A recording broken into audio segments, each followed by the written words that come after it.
સ્થાનકવાસી મહાત્મા પણ આવ્યા હતા અને અમે એક જ પાઠ પર આપણા સાધુ મહારાજ અને સ્થાનકવાસીને મારા શેઠની સાથે બેસાડી અને ચૈત્ર સુદ 13ની ભવયાત્રા પણ રાખી હતી.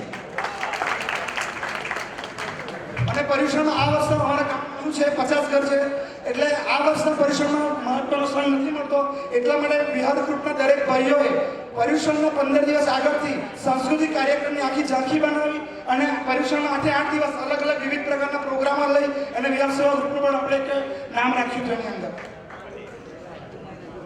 અને અમારા સાધુનો યોગ નથી મળતો પણ આ વર્ષે દિલ્હીમાં અમારાથી 5 કિલોમીટર દૂર છે ત્યાં સાધુ મહારાજનો જો યોગ મળ્યો છે તો પર્યુષણની અંદર ચોથા દિવસે એક સાધુ મહારાજ ત્યાંથી અમારા સ્પેશિયલ વિહાર કરીને 7.5 કિલોમીટરનો વિહાર કરીને કલ્પસૂત્રનું સંભળાવવા માટે એક દિવસ આવ્યા હતા વિહાર સેવા ગ્રુપની આગ્રહ માંગણીને લઈને. અને તેની અંદર પણ આપણા ભાવિકભાઈ છે અહીંયા એમણે અઠમ કર્યો હતો પહેલા 3 દિવસ અને ચોથા દિવસે સવારે 7.5 કિલોમીટરનો વિહાર કર્યો હતો દિલ્હીમાં લેવા ગયા હતા અને પાછા સાંજે મૂકવા પણ ગયા 15 કિલોમીટરનો વિહાર કર્યો હતો. જીરાજનો કંઈ પણ બોલ્યો તો ઈચ્છામાં દુઃખ અમદાવાદથી સાબરમતી ગ્રુપ છે એક અમારો ઉલ્લેખ કરવો રહી ગયો છે ઈચ્છામાં દુઃખ સાબરમતી ગ્રુપના કન્વીનરને હું આમંત્રિત કરું છું કે આવીને ઝડપથી આપણા રિપોર્ટને પ્રસ્તુત કરે. ત્યારબાદ વાપી જેમને સમયની થોડી મર્યાદા છે નીકળવાનો સમય થઈ ગયો છે જે બોલાયેલા ગ્રુપ છે તેના વાપીને લઈ લઈશ. સાબરમતી ગ્રુપ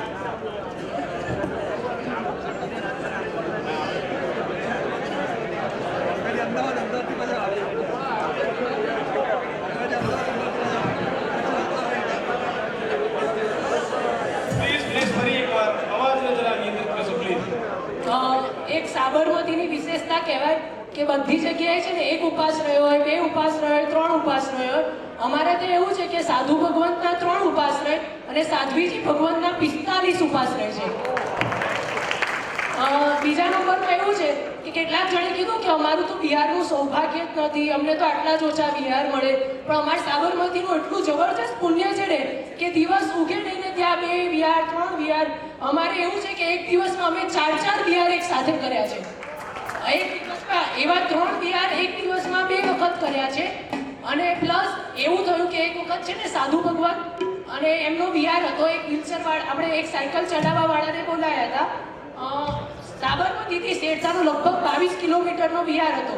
હવે સાયકલ વાળાને બોલાયા અને સાયકલ વાળો શું એની પત્નીને લઈને આવ્યો એટલે સાધુ ભગવાન કે અમારે આવી રીતના બહેનો જોડે ના ચલાય એટલે તમે આને પાછળ મોકલી દો.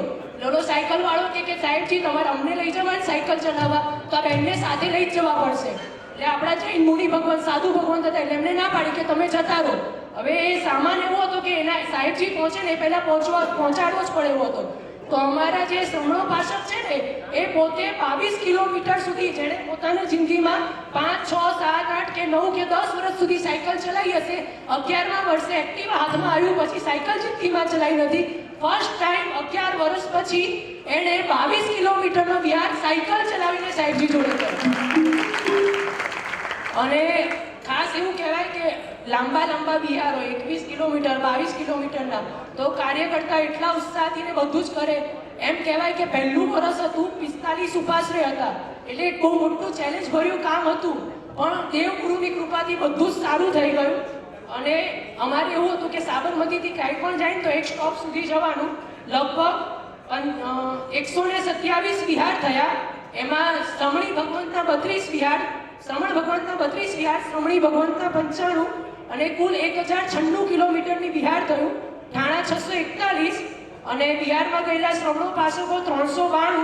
એક દિવસમાં 4 વિહાર 2 વખત, 3 વિહાર 2 વખત, 2 વિહાર 18 વખત.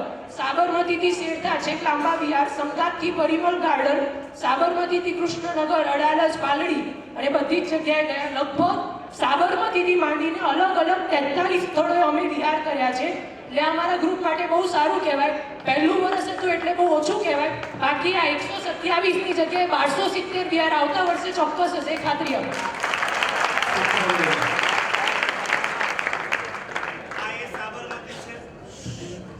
साबरमती में खाली एक गांधी नहीं थया, साबरमती के संत तूने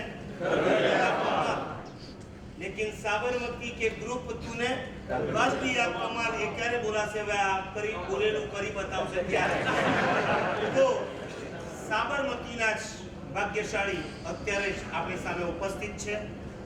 જેણે આજ સુધીમાં સેંકડો નહીં હજારો યુવાનોને પોતાના ગીતોથી ડોલાવ્યા છે અને જેઓ પૂજ્યપાદ ચંદ્રશેખર મહારાજ જો રામ હતા તો તેઓ પોતે એમના હનુમાન થઈને છેલ્લા 30 વર્ષ સુધી સેવા આપી હતી એવા લલિતભાઈ ધામી અત્યારે આપણે એમને વિનંતી કરીએ 2 મિનિટ માટે ઘેરી વળ્યાતા મુજને મારા બાપોના પણ છાયા હે ત્રિશલાના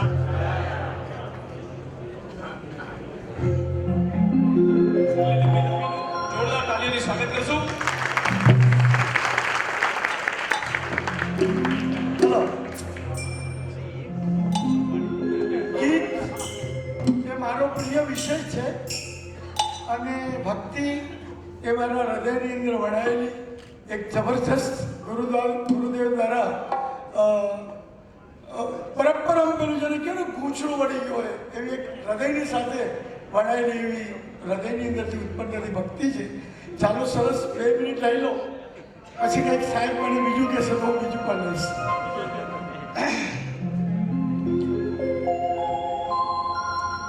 માનવતાના મૂલ્ય ઘટાડે દાનવતાને જામી અને પાપને પુણ્યની વાતો જાણે થઈ ગઈ સાવન કહાની. અને દુનિયાની આ પરિસ્થિતિને કોઈ શકે ના પામી. મને સાચો રાય સુજાડો સ્વામી હે પ્રભુ મહાવીર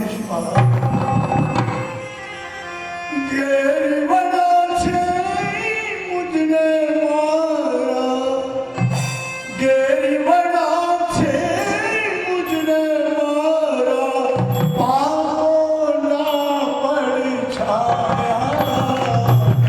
હે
છેલ્લા કેટલાય વર્ષોથી પૂજ્યપાદ ચંદ્રશેખર મહારાજ સાહેબની પ્રેરણાથી દેશ વિદેશની અંદર હજારો યુવાનો પર્યુષણ પર્વની આરાધના કરાવવા જતા હોય. ત્યારબાદ એલેટ ગ્રુપ દ્વારા એટલે કે હેમરત્ન સુરી મહારાજની પ્રેરણાથી પણ આ પર્યુષણ પર્વની આરાધના શરૂ થઈ અને છતાં પણ કેટલાક સેન્ટરો બાકી રહી જતા હોય છે. ત્યારે મેં એમને વાત કરી તો અમે પ્રેરણા કરો તો અમારા વીએસસીના યુવાનો આજે બહાર નીકળશો ત્યારે આવું પેમ્પલેટ તમને આપવામાં આવશે. એ ભરીને તમારે પાછું આપવાનું છે. આમાં એ જ વાત છે આગળ અને પાછળ કે તમને જો 20 સૂત્ર આવડતા હોય, તમને જો 2 પ્રતિક્રમણ કે 5 પ્રતિક્રમણ આવડતા હોય, તમે સારું સંગીત, આજે તો હોલસેલમાં સંગીતકારો આવી ગયા, તમને જો સારું સંગીત આવડતું હોય અને તમે જો વિધિકાર યા પ્રવચનકારની શક્તિ હોય તો આ પર્યુષણના દિવસોમાં 8 દિવસ માટે બહારના સેન્ટરોમાં જઈ શ્રી સંઘને આરાધના કરાવશો તો કદાચ તમારી પર્સનલ આરાધના કરતા કરાવવાની આરાધનાનું પુણ્ય વધી જાય છે. એમના માટે 2 મિનિટ પ્રેરણા કરશે કે શું લાભ છે? લગભગ 40 વર્ષથી શરૂ થયેલી આ પ્રવૃત્તિ યુગપ્રધાન આચાર્ય સૌપન્યાસી ચંદ્રશેખરજી મહારાજ સાહેબની પ્રેરણાથી 2031માં વિદ્યાશાળાની અંદર આ બધા યુવાનો છે એને તૈયાર તો કરે સાહેબે 2500 યુવાનોને તૈયાર કરી દીધા. પછી એને બરાબર જો દોરી પકડીને નાથીને ના રાખવામાં આવે ને તો યુવાનો બધા ક્યાં જતા રહે. એટલે એક સરસ પર્યુષણની પ્રવૃત્તિ આપી દીધી. શાસન માટે 8 દિવસ નીકળી જાઓ, ગમે તેમ કરે, 2 દિવસ આગળ 2 દિવસ પછી ને 8 દિવસ પર્યુષણના. અને 2031માં શરૂ કરેલી પ્રવૃત્તિ 18 સેન્ટરો પહેલા વર્ષમાં લીધેલા. આજે 115 સેન્ટર હાઈએસ્ટ, જેમાં 15 પ્રદેશના અને 100 ઇન્ડિયાના એવા હાઈએસ્ટ સેન્ટરો મેળવી અને પર્યુષણ પર્વની આરાધના કરવામાં આવે છે.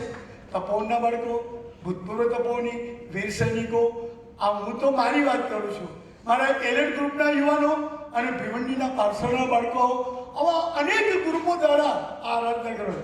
એક જ નાનકડું દ્રષ્ટાંત આપી દઉં કે લગભગ 25 વર્ષ પહેલાં પરદેશમાં જવાનું થયું અને ત્યાં અમે એમ વાત કરી કે તમે સપનાની ઉછામણી બોલાવો છો, પારણું ઝુલાવો છો અને રાત્રિ ભોજનનો દોષ થઈ જાય છે. અને એ બધું રાત્રે ભોજન કરે, પારણું ચડી ગયા પછી 7, 7:30, 8 વાગ્યા સુધી રાત્રિ ભોજન ચાલે. અમે ના પાડી દીધી, આ ન થઈ શકે. આ એક વાયુમંડળ એ વર્ષથી શરૂ થયું. આજે લગભગ ફોરેનના 30 થી 35 સેન્ટર મારી પાસે છે કે જ્યાં અમે પર્યુષણમાં દર વર્ષે જુદા જુદા સેન્ટરમાં મોકલાવીએ છીએ. લગભગ તમામ સેન્ટરોની અંદર રાત્રિ ભોજન ત્યાં. આ તાકાત આપણી છે, આ તાકાત આપણી છે. આ ગુરુ ભગવંતોના આશીર્વાદથી આપણે બધા નીકળી પડ્યું. તમારે 8 મહિના સાધુ સાધી ભગવંતની વૈયાવજ કરવાની. જબરજસ્ત પુણ્ય મળે છે તમને. કેટલું બધું પુણ્ય તમે એટલું કરી રહ્યા છો. હવે એને શું કરવાનું? તો સરસ 4 મહિનામાં 50 દિવસ